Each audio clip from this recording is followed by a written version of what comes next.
The Waking Tree by C. Don McCallum.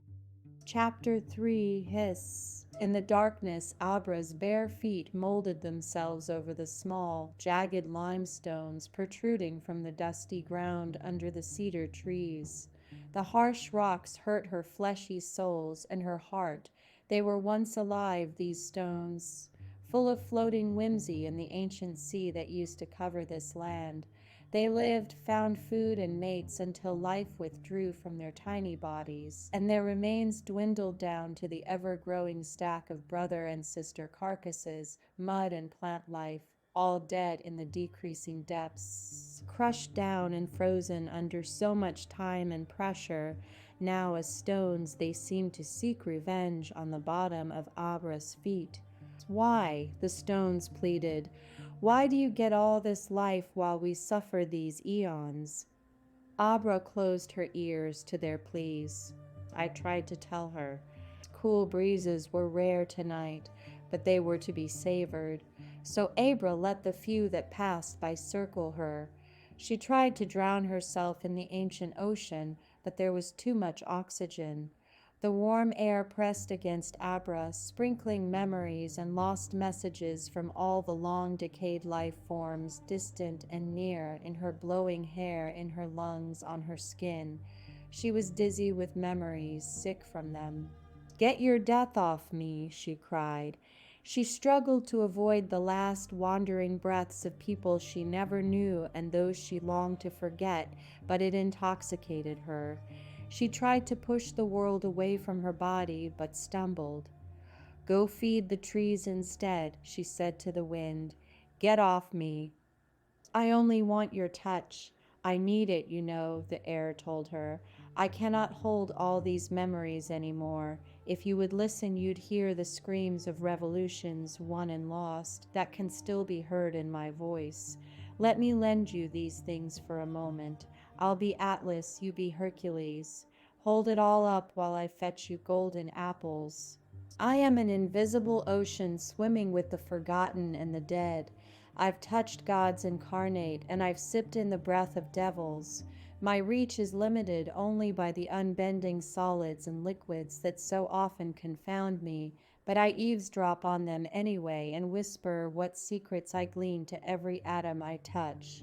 Sometimes I even let them join me in my travels. Please, Abra, please, let me surround you. Take me into your body and your lungs. Feed me, and I'll spread your story to the ends of the earth. Abra tried to stop her lungs. She tried to breathe through her eyes. She looked through my waving branches above her to the winking stars beyond. That old light had traveled for hundreds, thousands of years for her to see it now under the warm earth night. The stars blinked and breathed on her and drifted on those ancient waves of light music. They signaled her in their own sacred Morse code. "A child, your earth," they said in the near unison sparkles. "So new. I watched you swirl and collide into a beautiful distant particle of light," said a star in Abra's east. "You rise and fall, flicker too," sang the Pleiad sisterhood. "Your language is your own," said a star almost too far to see even on this cloudless, moonless night. "But it's the same as ours."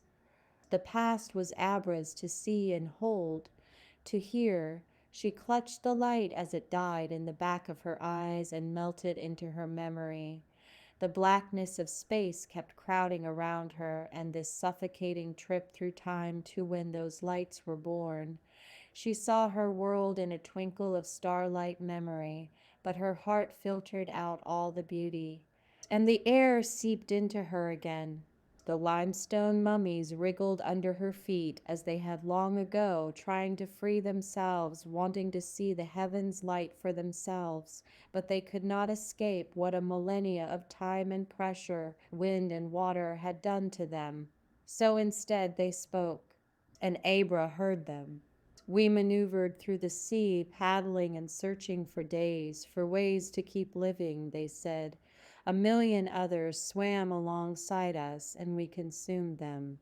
Then gravity and time sucked us down to the bottom and crushed us into mud and rock. This life you push from yourself, give it here, the fossils commanded. Give it to us so we may swim again. Overwhelmed with their memories of flowing and inhaling, wandering and creating, the rocks shook Abra down to her knees and cut her open to feel her blood on their dead bodies. Her defiant hands scraped away the rocky carcasses, clearing a solid spot of ground where she could lay and recuperate from her own years of suffering hardening. She wished it were hotter outside so the ground would chill her more, comfort her. She wished it would rain. Air snuck in her, crawled up her nose, and lingered in her lungs, scraping at the walls. Why must I breathe? Hasn't time had enough of me yet? She pleaded. Around her, over her, she felt a tremor rising up from deep in the ground and extending up to the sky. No, said the trees in their silent, stoic stance. The life you push away from you will grow ragged and unstable if you don't hold steady in the face of the wind. Let us wrap ourselves around you.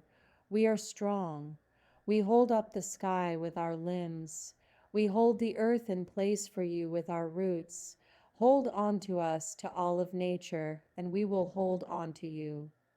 We need the traces of you that we gather in your body, the air told her while scattering oxygen around inside of her, hoping to scavenge the elements of her humanity, her story in this giant world of stories. Close your ears to them, the trees hummed. Hear our words instead. We'll save you. The rocks trembled and shuddered around her, wanting to wander in their lost ocean again. They even longed to suffocate in the air if they could, just to feel their lives once more. To die again was better than to remain lifeless for eternity. All wanton and lacking poise, they cried for Abra's breath. Let time be ours again, they pleaded. But just like the light from the distant stars, their time was dead already. It was too late for them. Off by the house in the largest clearing in the woods, the harsh porch light flashed on, drowning out only a touch of the darkness. The door slammed.